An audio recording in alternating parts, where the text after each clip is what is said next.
जय जगत मोर समस्त एनवाईपी रो भाई भौणी मानकु ए ओडिया नववर्ष रे बहुत बहुत अभिनंदन एवं शुभेच्छा जनाऊँ मु मलय कुमार नायक मयूरभंज यूनिट रो जने सदस्य मधु भाई को बहुत बहुत धन्यवाद एवं शुभेच्छा तथा ओडिशा टीम रो समस्त सदस्य मानकु बहुत बहुत अभिनंदन शुभेच्छा।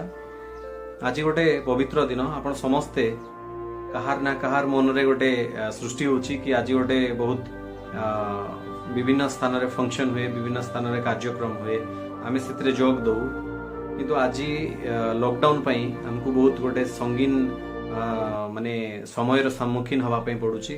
आमे माने घरे बंद होगी अच्छु तो मु समस्त स्वेच्छासेवी मानकु समस्त एनवाईपी रो सदस्य मानकु जणाइबा पई चाहिबी आमे सुरक्षित अच्छु, आमे सरकार को नियम मानुछु। एणु निश्चित भाव में घरे रहीकि आमे सरकार नियम मानिबा सहित आम निजको सुरक्षित रखुछु एवं आमे निजको सुरक्षित रखिबा सहित आम सोसाइटी को मध्य सुरक्षित रखुछु। रहिला बाकी कथा आज विषुव संक्रांति बा पणा संक्रांति कहउछंती, हनुमान जयंती कहउछंती, तो सेइतरे आमे माने मध्य विभिन्न कार्यक्रम करू। हनुमान जयंती रे हनुमान मंदिर रे टोटल 100 लोक मानकु भोग प्रदान करा जाय एवं पणा संक्रांति रे पणा डिस्ट्रीब्यूट करा जाय। विभिन्न कथा कार्यक्रम रही था किंतु आज से सुजोग समय आमको देनी।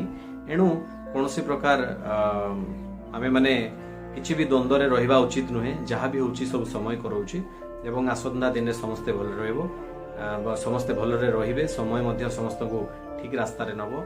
आशा करिबी समस्ते भल रे थिबे एवं निज परिवार रो जत्न नउथबे, जणैबे आपण माने केमति रहउचंती। मु ठीक अछि, आशा करिबी भगवान जगन्नाथଙ୍କ पाखरे आपण समस्ते भल रे थिबे। जय जगन्नाथ, जय जय।